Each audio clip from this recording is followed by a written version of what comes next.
Uthappa. He hits 3-0. I knew that cricket is what brought me joy, but also what brought my family joy. I remember an instance where I was going for a school final where just before leaving home, there was a big fight at home between my mom and dad, and there was broken furniture and there was milk all over the house, and I left home like that.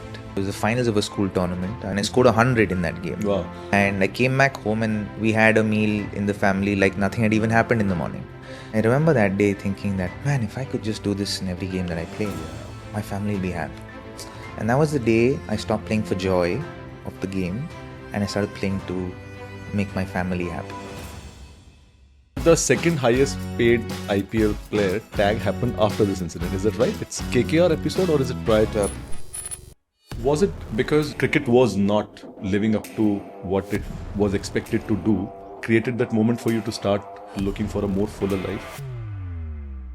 In your case, did self-love play a role in discovering yourself? If it wasn't for self-love, I wouldn't have been able to even begin the journey of becoming a man of substance. It didn't matter if anybody else loved me. I had to get to a place where I loved myself immensely. I think in the pits of depression and being suicidal for a few years, days that I would be sitting in my room and be thinking, okay, on the count of 3, I'm going to run on my balcony and jump off. And I would go through that, and something just kept holding me back. I knew I had to work from rock bottom because after a point I didn't know why I was playing the game. I knew that I needed to play the game to survive. It was keeping me alive. Yeah. But I wasn't doing it for the right reasons. Yeah.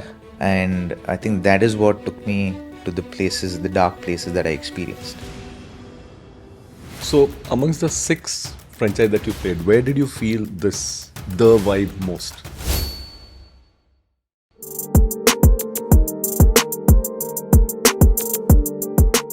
Robin, I had never imagined I will get to see this very Buddhist monk version of Robin ever in my life.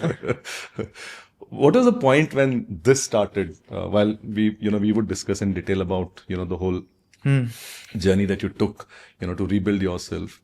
But when is it that you started feeling, I found my voice, I found myself? I realized at the age of 25 that I was navigating through life. There was nothing I would stand for. There was nothing I was principally driven by. I considered myself to be a good guy and someone who stood up for the right things. But if you had to give me a pen and paper and say, put down the right things that you stand up for, I probably would have put up 2 or 3 things. I had a fair understanding of my morality, but there were no values or principles by which I was living my life. There were no standards by which I was living my life. I was not holding myself to any standard. And I think in the pits of depression, clinical depression, and being suicidal for a few years, I knew I had to work from rock bottom.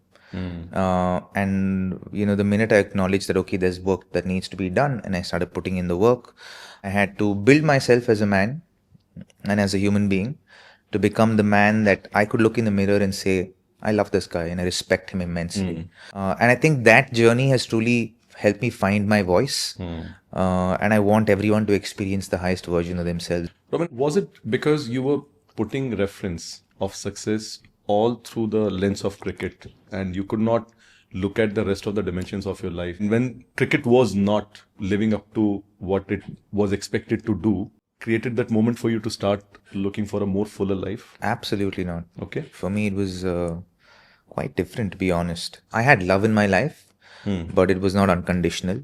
And we grew up in a challenging marriage, which was just not a healthy place to grow up in. And there were a lot of layers that were formed over, I think my childhood years, and I kind of became a people pleaser. And there were a lot of life experiences that happened that kind of changed me as a person.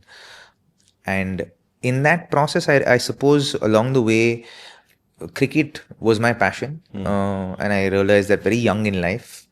And in that, I knew that cricket is what brought me joy, but also what brought my family joy. I remember an instance where I was going for a school final where, just before leaving home, there was a big fight at home between my mom and dad, and There was broken furniture and there was milk all over the house, and I left home like that. I came back home. It was the finals of a school tournament. I won the. We won the tournament. We won that first finals of 3-match finals, and I scored 100 in that game. Wow. And I came back home and we had a meal in the family like nothing had even happened in the morning. I remember that day thinking that, man, if I could just do this in every game that I play, my family will be happy. And that was the day I stopped playing for joy of the game and I started playing to make my family happy.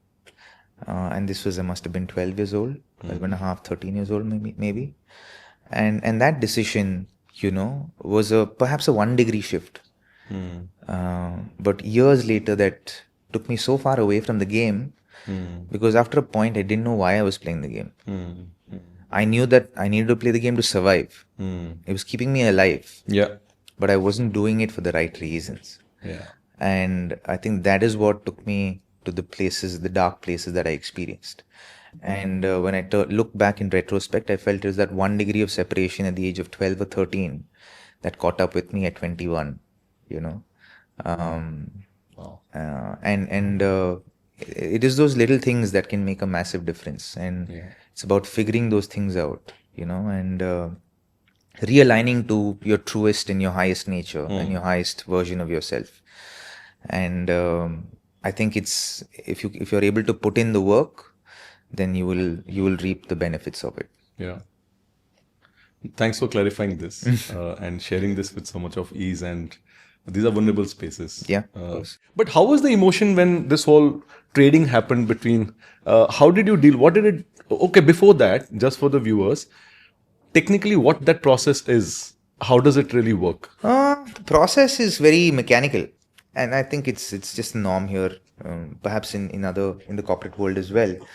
It's a very mechanical process, and you're given forms to sign. You sign the forms and the consent forms, and then you are traded to another team, or you sign consent forms and you're put back into the auction, or your contract has ended, and so you go back into the auction, or you're released and they inform you you're released and you move back into the auction. Yeah.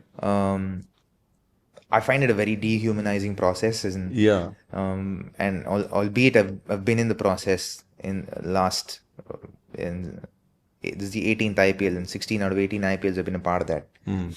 And it's very dehumanizing because I think you're treated as a commodity, and as a man, even more so because you're a provider to your family, and you play that role primarily in most relationships. You play that role. Yeah. So you have to. You're leaving everything about provision to your family, and as a husband, as a father, to chance, to luck, and there's no respect for the value you've added the previous year, perhaps. And you're doing pretty cool, the season prior, and if you've done really well, if you've had an absolute crap year, you feel like, okay, hope for the best. If I'm lucky, everything will work. But if you've had a great year and you've done really well, then you're like, okay, man, what's going to happen? Like, it's stressful. And I can remember I felt like I was back in school waiting for results, and you don't know if you've done well or not. You've just done your best.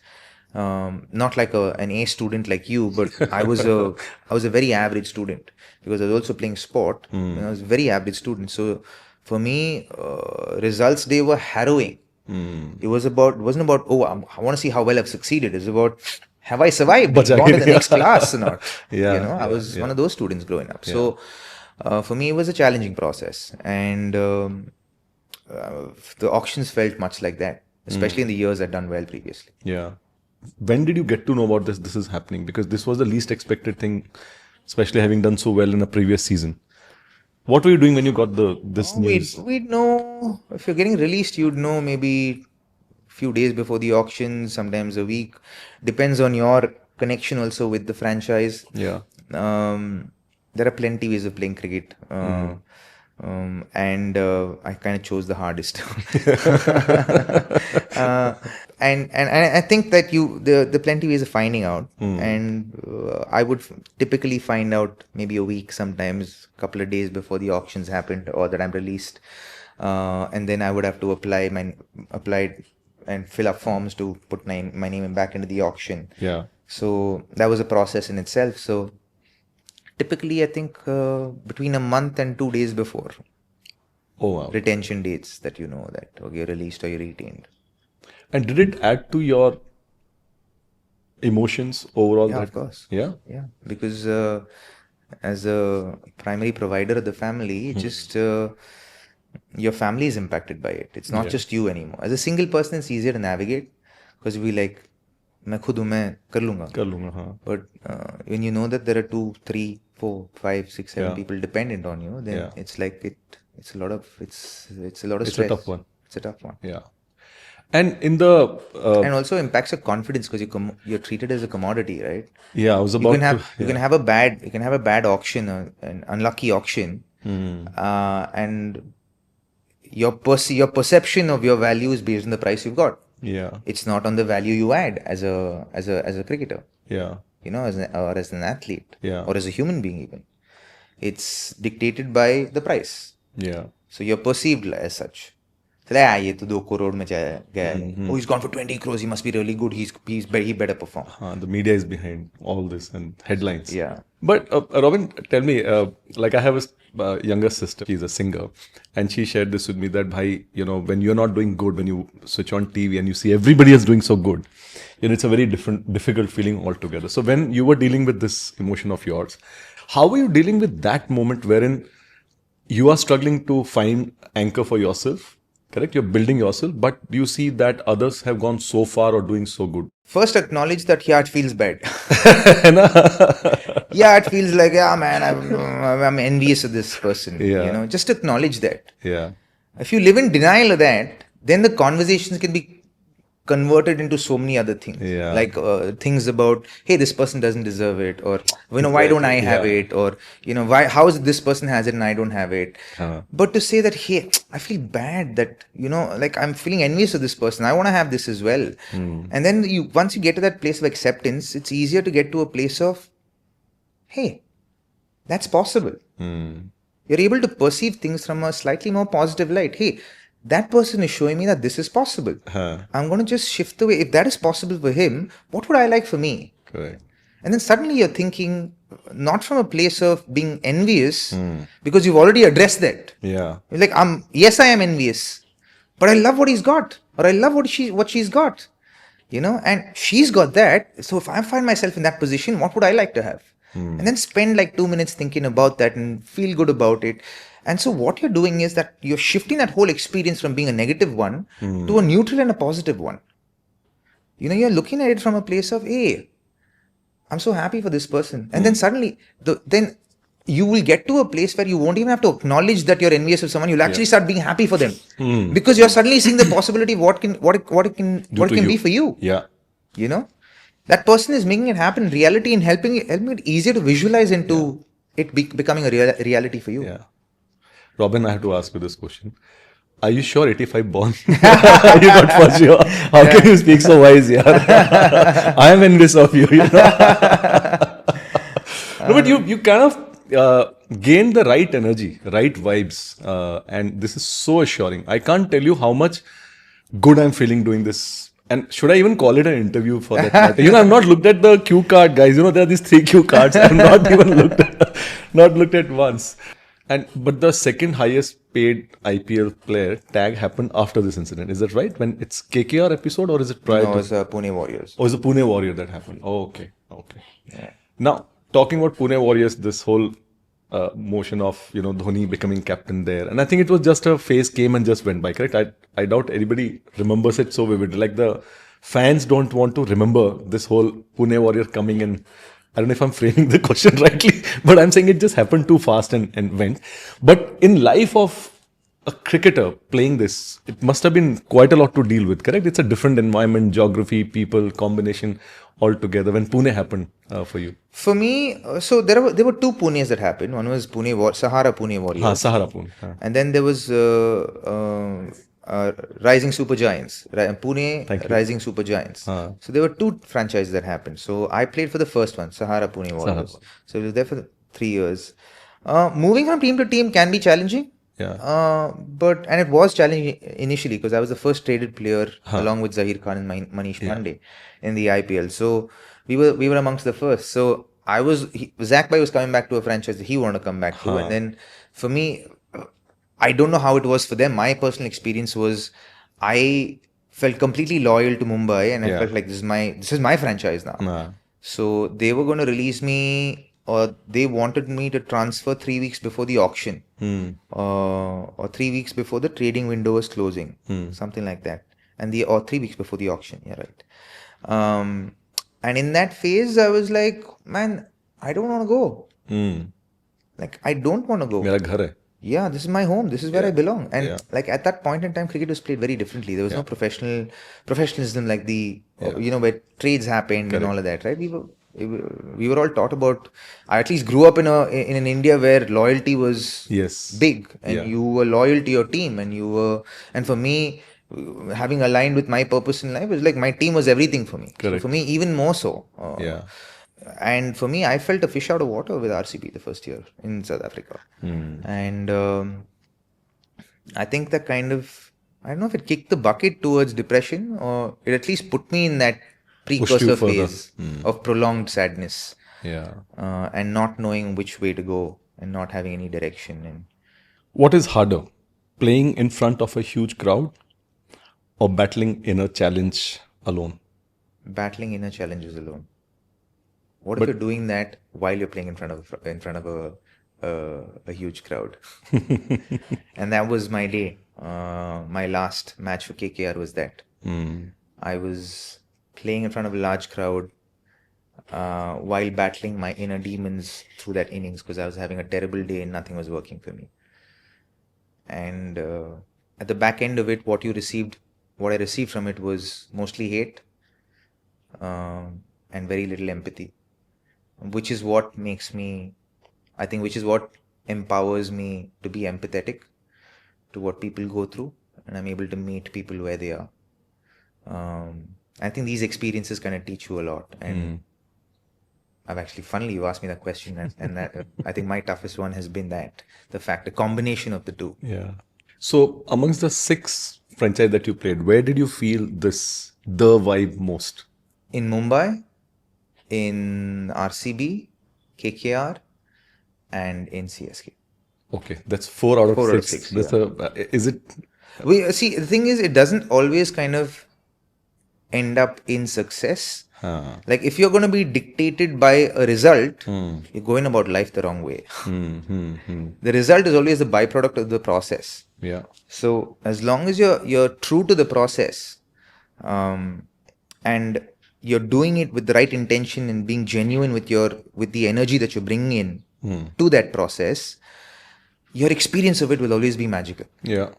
Like in 2008, it was the first IPL. We were all trying our best to be the first one to win the IPL. Yeah. Right? But the team that did it together and came together best in that short period of time is who ended up winning that tournament. Yeah. And that was Rajasthan Royals. Yeah. And they haven't really, unfortunately, been able to replicate that magic again together. Yeah. You know?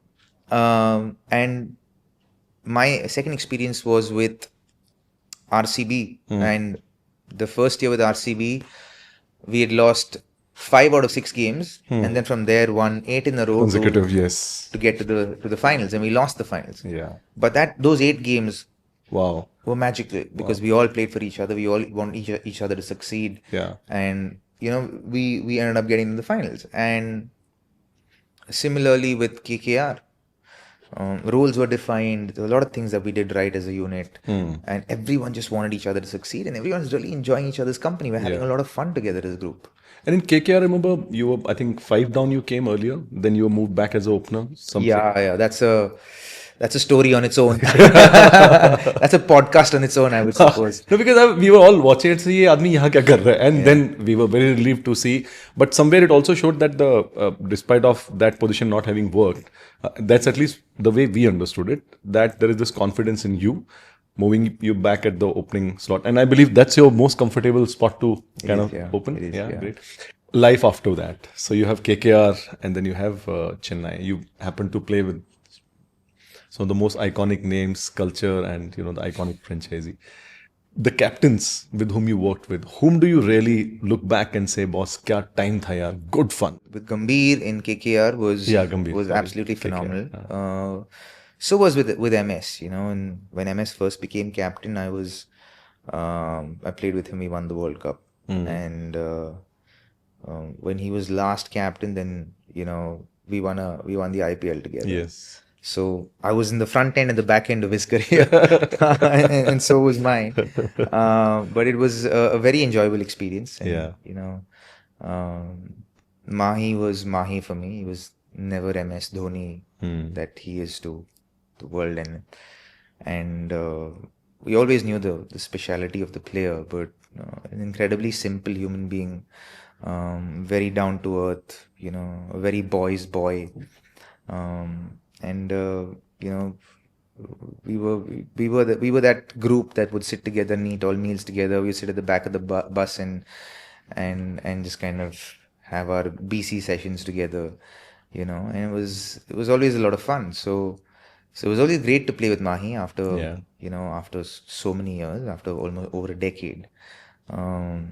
I'm incredibly grateful that we were able to create some incredible memories together. And to play with Suresh and Raidu and Mahi again. Oh yeah. After playing with them in underage cricket in India was phenomenal. Yeah, it was a lot of fun. You look very happy. I was very happy. You look so. I was very happy. Yeah. I love that franchise. I love CSK. Yeah. And I love KKR as well. Yeah. My experience with KKR was phenomenal. The first 4 years when with Gotti there was just was an absolute dream. The last 2 was a little tenacious. New captain, and people thought I wanted captaincy, and there's a lot of confusion, and my exit wasn't the smoothest. My last game was a terrible day in the office for me.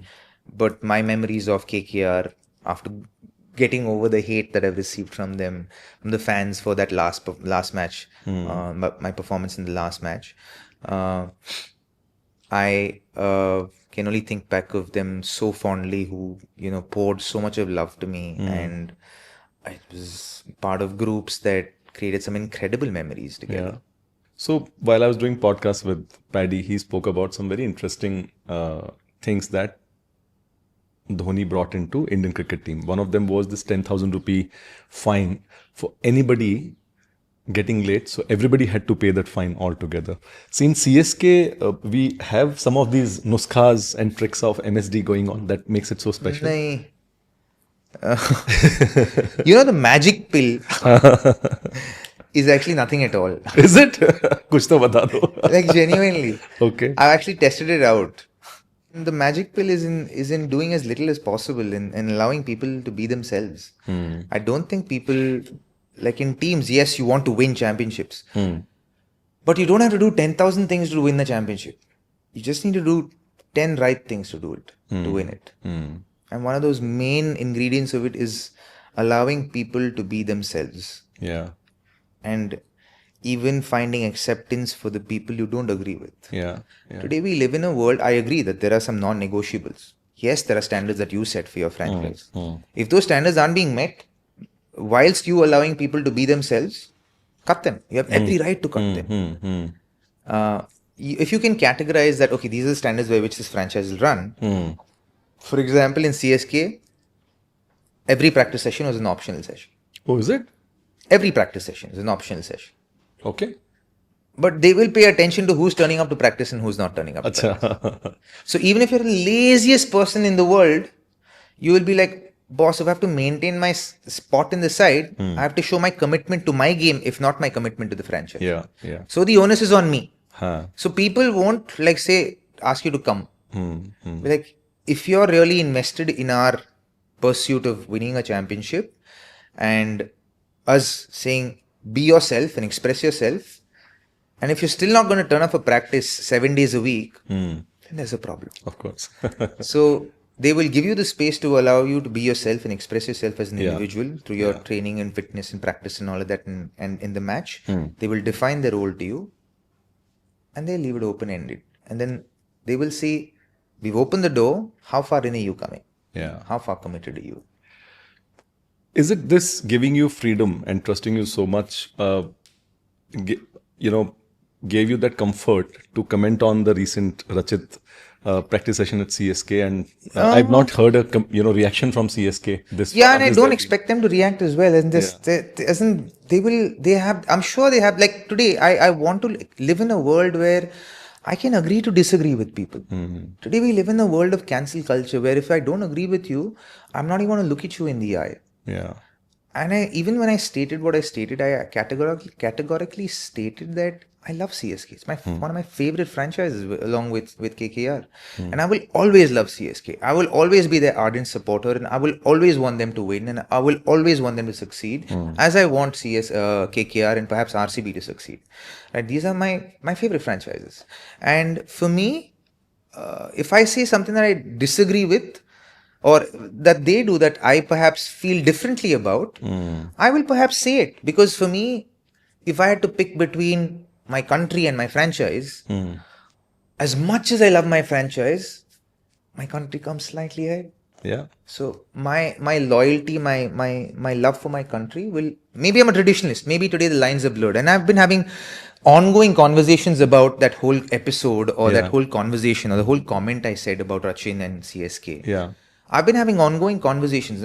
Yesterday I had conversations with my mates from Chennai, and they categorically disagreed with me. And when I put my part aside in front of them, they said, yeah, no, I agree with this. But today, that's not the world we live in. I said, maybe I'm a traditionalist. Maybe I'm someone who sees that, okay, today the lines are blurred between loyalty for country and franchise. Yeah. Right? And maybe that's the world we're living in today. Maybe I haven't evolved into that world. Maybe I need to evolve into that world. But as of today, this is where I stand. And if you don't agree with me, I respect that. Maybe I need to evolve to where you are. Maybe because you're in the system, you are the system, you're already there. Moved with that, yeah. I'm not there yet, perhaps. But hopefully I'll get to that place. And I'll be like, oh yeah, maybe in hindsight, what I said then was wrong, perhaps. Today I've understood that, the lines are blurred. And I'm open to it.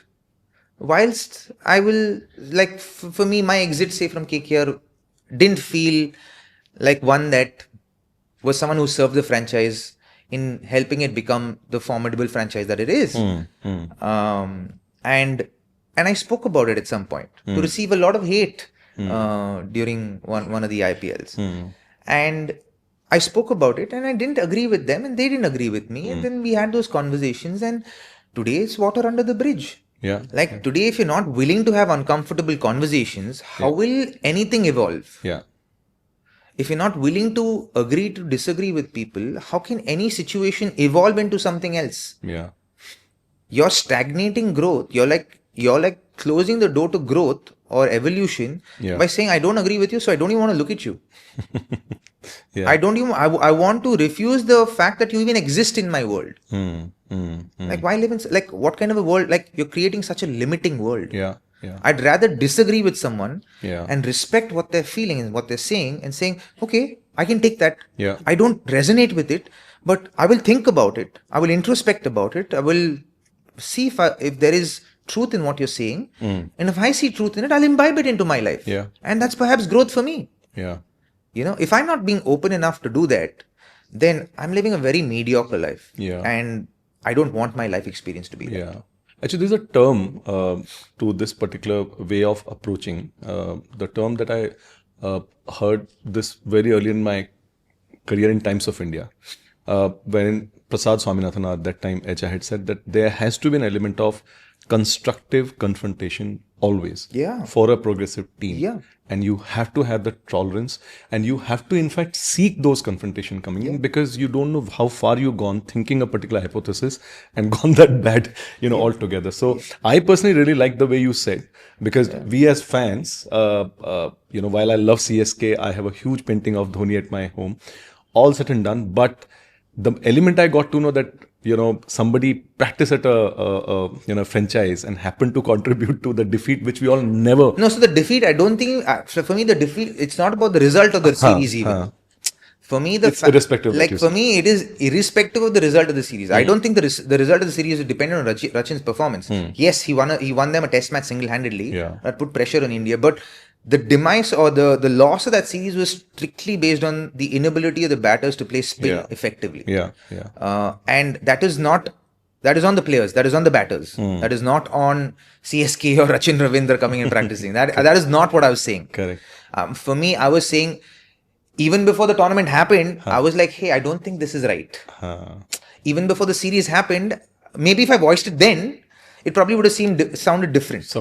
The fact that I did it after the fact makes it being perceived very differently. It's kind of seen in a sequence. Correct. So, So for me, I don't think it's because of Rachin's performance that they whitewashed us. Yeah, of course, there's so much more for us to reflect. Absolutely. And if you think I'm saying that, then you're living under a rock. But I think that this is something that for me is about loyalty, because what is the pursuit here of playing a test series in India? Yeah.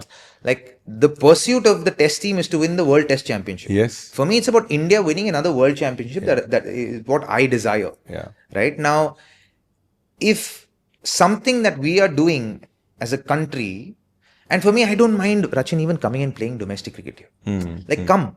Sign up with the Ranji Trophy side and play for 2 months before you play this test series here. Yeah. Because we do that as well. We go and play county cricket. By all means, do that. Yeah.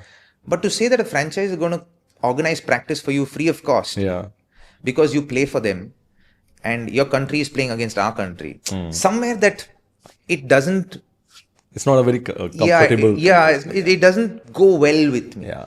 Like, at the end of the day, you want to make it as, like, why is it a visiting team? It's called a visiting team because they visit and they don't know the conditions. They don't kind of stay here. And we're not making it easy for them to get used to the conditions. Yes, we'll play matches, but matches are very different from practice. Yeah. Where you're going to practice for 2 or 3 weeks for multiple hours during the day. You're becoming one with the conditions. Right? It shouldn't be that easy for a visiting team to become one with the conditions of our home advantage. Is what I was saying from a macro perspective. I'm not going to the micro perspective. Correct. Like, from the macro perspective. My comments are always from the macro perspective. The conversation I'm having regarding that is also from a macro perspective. Yeah. See, the media world that we live in is to create this voyeurism, negativity, and convenient positions. So that's the risk, I think, an individual like you carry. And the thing is, I know where I am coming from. Yeah. My phone's always available. Yeah. I will always pick up the call.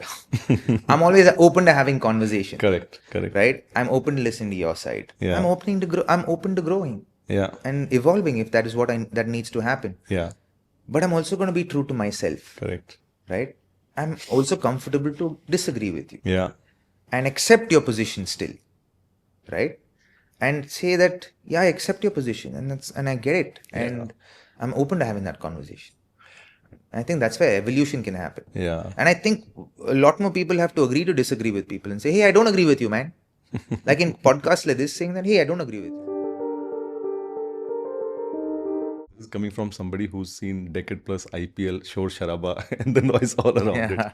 Were you able to switch off and come back as IPL was happening? It's 3.5, 4 hours of high decibel, too much happening around. How did you manage that? Because you figure out your way of winding down and switching off. I would often find it in processes that I set for myself during the course of the IPL, and I'd be very open to those. Like, there are things that are negotiable for me, and then there are things that are non-negotiable for me. The non-negotiables are my processes for the game, my preparation for a game, and my routines for a game. There are certain things that I do before a game, so I make sure that those are things that are non-negotiable. Yeah. But there were things that were negotiable and that were flexible. That was every season I try and figure out a new routine for myself to wind myself up for a match and wind myself down from a match. So I think those keep your mind as fresh as possible, and to know what you will indulge in and what you will not indulge in. So you do things that add value, you do things that give you more positivity, that give you more energy, that give you more confidence, and you take away things that can, affect your confidence in any way, shape or form. Because I think life is a game of confidence. The more confident you are, the more things you will be able to achieve. And now, what are the processes that you have in place in your life that is bringing you that confidence to go out there and give yourself the best chance to succeed in the world, irrespective of what you do. And I think those processes require work, and those processes require discipline, and those processes require to do things that are boring. It's the unsexy stuff that bring you the most dividends. Yeah. The magic of compounding doesn't happen in the first 5 years. Yeah. It happens in the last 5. Oh, yes. So it's about staying in the process till you reach the last 5 years, Yeah. and then kind of reap all the benefits there. It's delayed gratification. Sorry, guys. It is delayed gratification. Amazing. Robin, on that part that once you identify what works for you, it must be also getting boring, correct? It does get boring. Yeah, so And that's how do you talk to yourself to say, "Aaj fir se main yahi karega"? and that's where the refinement happens, because you would have grown foundationally across, and you would have had certain amount of depth when you practice that on a day-to-day basis. But the only way to go deeper with this aspect and to go further down is to stay with it. And when you stay with it, you will find nuances, you will find like refinement, and you'll find details within the processes that are magical. I'm someone who works off this belief that magic actually happens in silence, and it's not something that happens as a big show. The magic isn't in pulling a rabbit out of the hat. The magic is in the process of how you pull the magic out of the hat and how you refine that process of making it seem like, wow, it's like, oh man, he pulled a rabbit out of the hat. Interesting. It's actually the whole process and the study and the effort that goes into that whole process of how you do it. In your case, did self-love play a role in discovering yourself? Yeah, of course. I think if it wasn't for self-love, I wouldn't have been able to even begin the journey of becoming a man of substance, becoming a man who had standards and values and principles in his life. The whole process of earning my own self-respect, at the very base of it, started from the point that it didn't matter if anybody else loved me. I had to get to a place where I loved myself immensely. And I think my biggest source of inspiration for that is my wife, who was then my best friend. And in the process, of being really good friends and being the one person that we could share with each other, I ended up having feelings for her. And then here we are, 12 years later with 2 kids. But I think the journey has to begin with self-love. But the journey also has to entail accountability and responsibility for who you are as a person. Yeah. And to know that everything that happens to you in your life happens to you because you're responsible for it. You've created it in some form or fashion. So if you can raise your awareness to an extent where you're able to connect as to why this is happening for you. However, I feel like this is one side of the story. I'm someone who also is a very spiritual person and believes in everything that there is to believe in spiritually, taught to us by all the spiritual and religious books in the world. I lean on every one of them. And for me, I feel that is the other half. If you can find the happy medium between the two, based on your beliefs, is where you'll find yourself. If you disrespect that phase, then you'll again go back, and then you'll have to again. So the process of staying balanced isn't the process. It's not a destination. It's always a journey, and that journey is ongoing. Yeah. This is very much Good Gobar. Okay. Like you spoke about, it's a seesaw. Yeah. And how do you find a balance? Yeah. And find your calmness and space and grow from there. So I'm glad that, these tough experiences came in. To a point in life, there is still much of life, energy, and youthful left in this. And I have not known of many such seasoned pro players who thought of taking a path such as what you spoke about.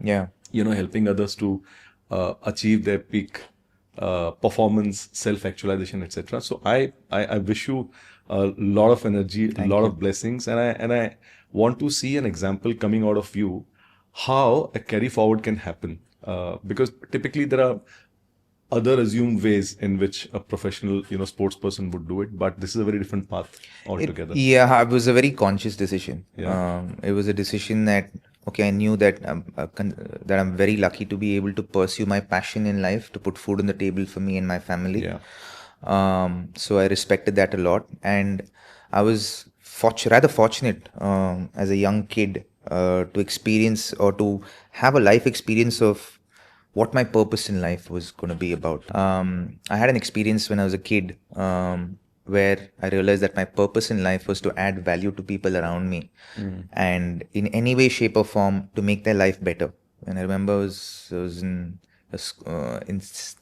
third standard, I think, when I thought I was walking during my lunch break because I'd given away all my lunch money to somebody, and I was walking through my lunch break and like, yeah, I don't have money to eat lunch, but I want to feel this every day of my life. क्या बात है Robin?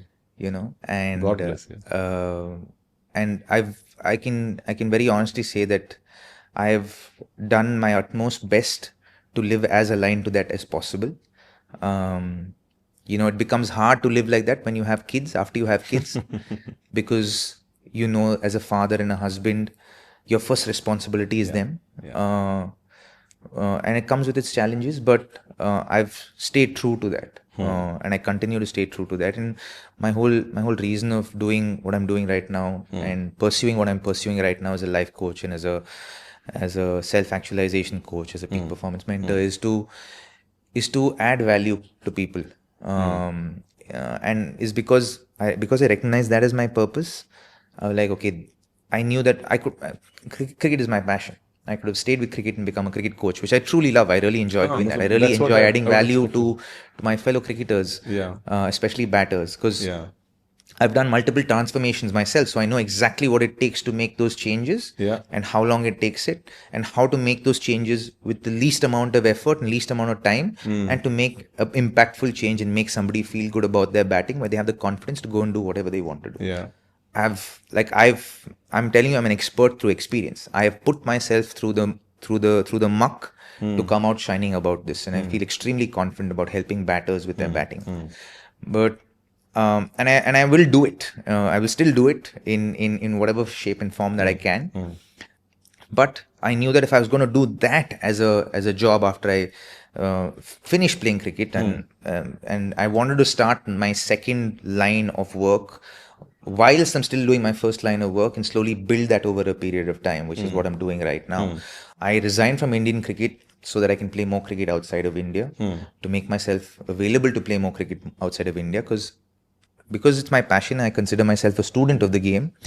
I want to play cricket for as long as I can. My father was 49 till when he refereed his last international hockey match. You know, I want to be able to sit with him someday and say, you know, okay, you got a 49. Maybe I didn't get a 49, but I got close. You know, and he's my inspiration with regards to that. So I want to play. I'm 39 today. I want to play for as long as I possibly can play, and the fire burns bright to play. So and I love the game, and the game's given me everything. So I want to keep playing it, keep learning from the game, because this game has taught me everything that I know about life today, and it's helping me serve so many people with the work that I'm doing right now. But I knew that if I was going to do only cricket, I could have found a job in cricket in batting and I would have done that well. But if I found a job only in cricket, I'd be pigeonholing myself and serving only a small group or a section of society. And I knew that my calling was a lot larger and I want to impact a larger group of people. And that's the desire. And in the process of setting up the company, where, you know, we're learning branding, marketing, back-end work, administrative work. सब चल रहा है? अभी चल रहा है. And so we're kind of figuring all of that along the way right now.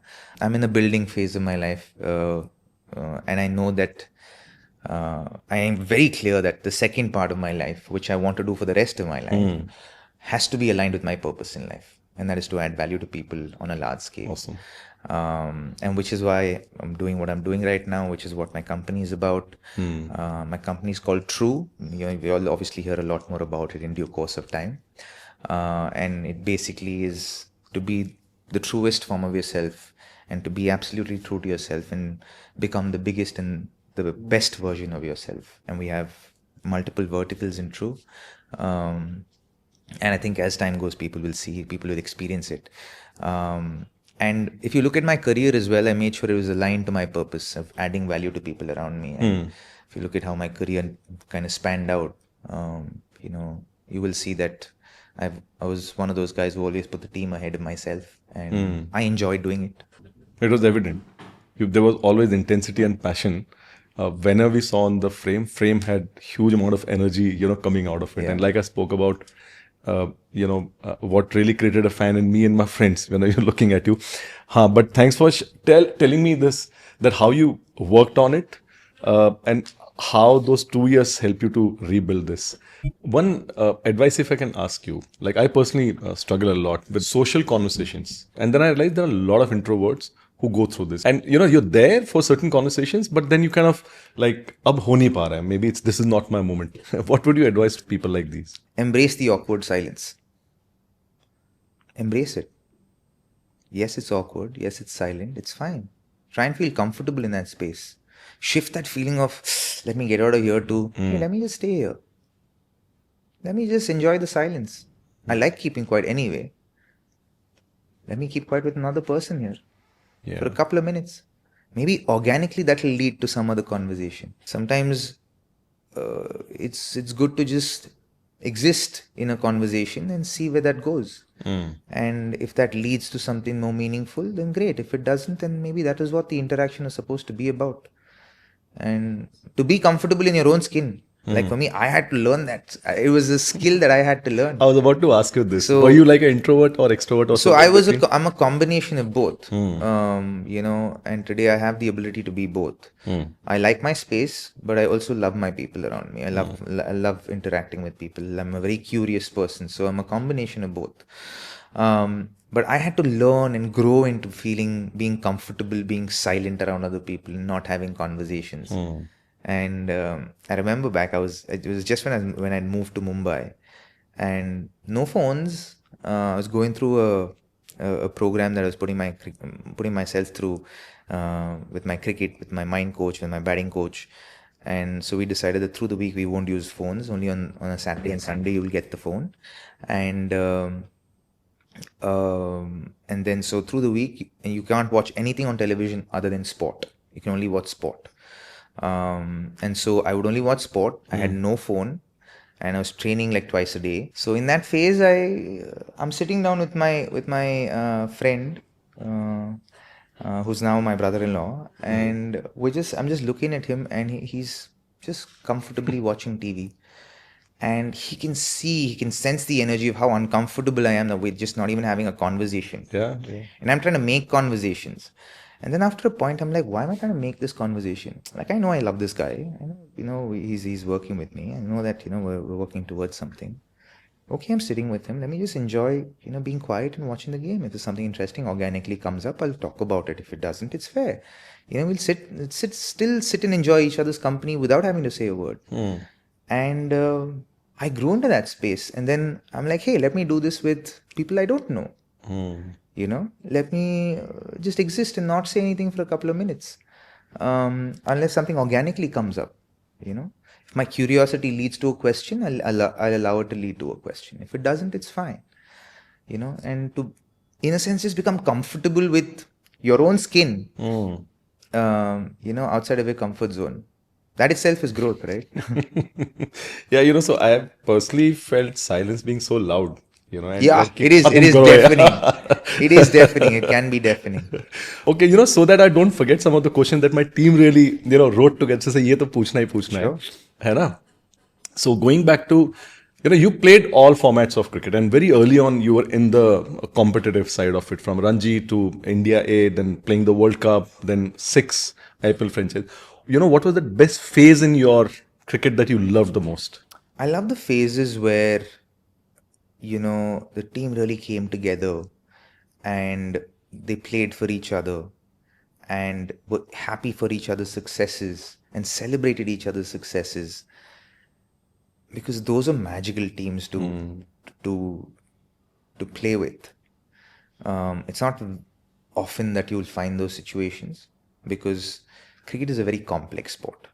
Cricket is an individual sport within a team sport. It's a team sport within an individual sport, because it's a sport where you're competing with your partner. Yeah. Your literal partner who's batting with you. Yeah. Your literal mate who's bowling the over after you. You're competing with them whilst trying to perform well and do well for yourself and for the team. Yeah. Like you understand the Yeah, complexities that are it's involved. like a bell So- curve in corporate world. Yeah, Everybody is so- eating into the same. Yeah, so to bring 20 people together Uh. to stay aligned with one eventual goal, but whilst at the same time enjoying each other's success and wanting each other to succeed, because you all want to win that together.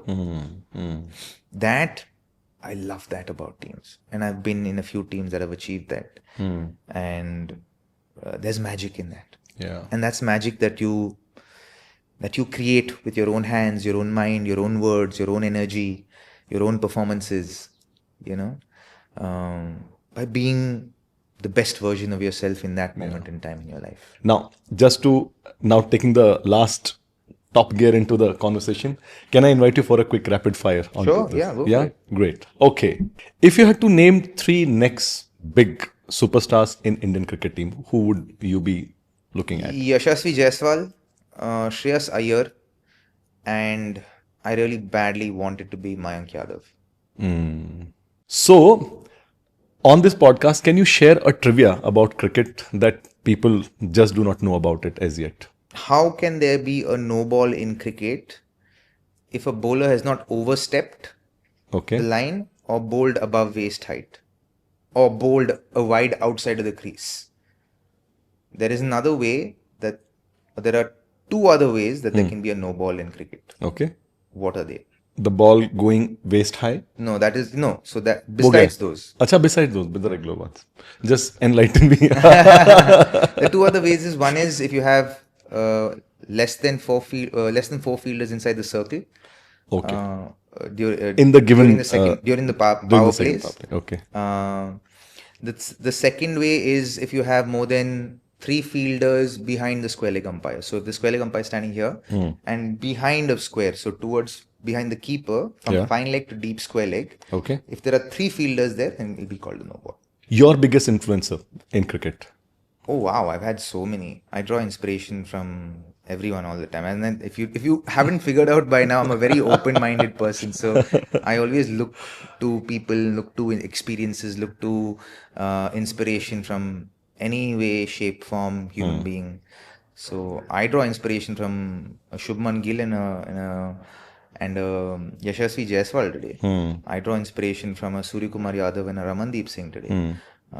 I've drawn inspiration from Virat Kohli to Rahul Dravid to Sachin Tendulkar to Sunil Gavaskar to Vivian Richards. So, but if 2 people if I have to just name at the top of my head, Sachin Paji and Vivian Richards. Wow. But if I had to ask you, people who not played cricket, but you picked up something from their life, their behavior. Muhammad Ali. And why would that be? My all-time inspiration. Like if there's one person I could meet dead or alive and have a meal with them, Muhammad Ali. Awesome. Why, you ask? I would have to say because of his convictions, because of what he stood for, because of his beliefs, but also because of his loving and accepting nature. He was a flawed human being. He embraced his flaws, and he lived loudly and proudly. And I think that is deeply inspirational. So not just the sports, but the life it's not, as not whole. this, not the sport. Yeah. It's not just the sport. Yeah. And I really wish there's so much of media to document and carry forward those stories and I think anecdotes he's the about first him. athlete who documented what manifestation is. Yeah. What's your go-to hobby to clear your mind? I love meditating to clear my mind. I love going on a drive. I love driving to just clear my head a little bit. I thought you'll say playing tennis with Sheetal as well. Paddle tennis. My God. Acha, paddle? I'm a nut about paddle tennis Yeah? at the moment. It's big in Dubai now? It's huge in Dubai. Yeah. It's a combination of tennis and squash. Yeah. And I absolutely adore it. I play 3-4 times a week. Yeah. It's one of my main sources of fitness and training right now, so I love it. But Sheetal respects paddle. Not so much. As a tennis player, she doesn't have space for it. She prefers pickleball because she feels like I can at least hit the ball fully. Yeah. You know, and I think a lot of tennis players perhaps feel. Now there's quite a racism coming in there. You'd kind of look down upon paddle. Fair enough. We're taking up your code spaces. I understand. Oh yeah. Okay. What advice would you give to the younger self? To my younger self, To yourself, to the younger yourself? I would just say, become aware of who you are. Put yourself first. Understand the concept of loving yourself. Like truly, not on the surface level, but understand what truly loving yourself means. One book that you would strongly recommend one should definitely read. Oh my God. एक किताब ऐसी.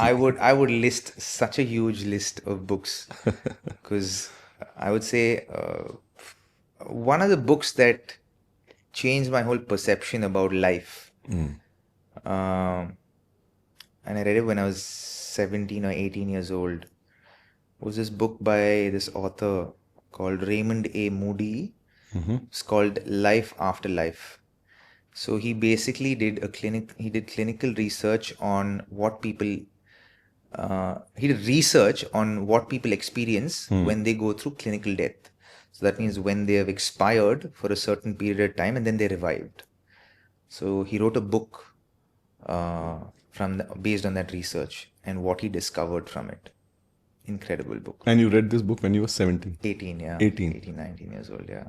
You've been in books for quite early. No, especially for the kind of books you mentioned. I've been pretty spiritual from a young age. I've had some God experiences as a person, and so it's driven me towards that. And then I overbalanced towards religion quite a bit, and then overbalanced towards superstition and being just religious. अच्छा वो सब भी हुआ है? Yeah, and then I've found my happy medium in spirituality, and today I call myself an expert through experience because I've experienced a lot in the life that I've lived so far. So I've had a couple of God experiences that made me believe in the spiritual side of things.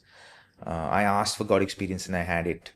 So I'm very convicted by God, and I'm driven by a sense of morality that is driven from spirituality and faiths and today I share a relationship with God and it's something that I value a lot. There's a tattoo you carry. Yeah. I am. Yeah. How would you like to fill this in the rest of the life that you would be cruising through? So this was a tattoo I got for myself when I completed that journey of transformation, where I earned my own self-respect, where I looked in the mirror and was really proud of the human being that I am and that I've made myself to be, and I've earned that stripe. So today when I look at myself, there's a lot of respect, there's a lot of love, there's a lot of acceptance. It's not that I don't see my flaws, but there's also acceptance and acknowledgement of, okay, there's work still to do. Yeah. But because it was so many simultaneous journeys at the same time, I was overcoming clinical depression. I was in a journey of self-discovery and self-actualization. I was going through a cricketing transformation. So when I completed those journeys, when I completed that journey of earning my own self-respect, I got this tattoo done saying that I am, because God in the Holy Bible refers to himself as the great I am.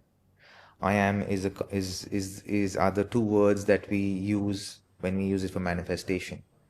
I am is an affirmation to yourself. It's about acceptance. It's about acknowledgement. It's about empathy. For me, it means it's about kindness. For me, it means all of that to me. So today, if I ever find myself in a place where I'm in the pits of, depression again, or I'm at rock bottom again, I can always look to this for comfort, for strength, and for the fact that I know exactly who I am. I know that God's with me, and I know that I can get back to where I've been. The purpose that you're built for. Yeah. Robin, with this, I have to say a big thank you. No, pleasure. One thing I would like to mention here, it just didn't feel like I'm meeting for the first time. The aura that you carry, the way you carry that energy, it's so positive. It gave me so much of comfort to ask you some of the questions. So much so that, barring the rapid fire, I didn't have to look. The whole sequence was, upside down. But I love every single moment of conversation. And I do believe the way you're building yourself, the purpose that you carry in you, you'll be touching lots and lots of lives. And I'm counting one that has already been positively, influenced with this small conversation. I would love to carry forward several conversations as you build. Sure. At an enterprise level, what you are looking at doing this. And my best wishes to you, Sheetal, kids, and everybody at home. Thank you so much, and best wishes. Thank you. Thank you.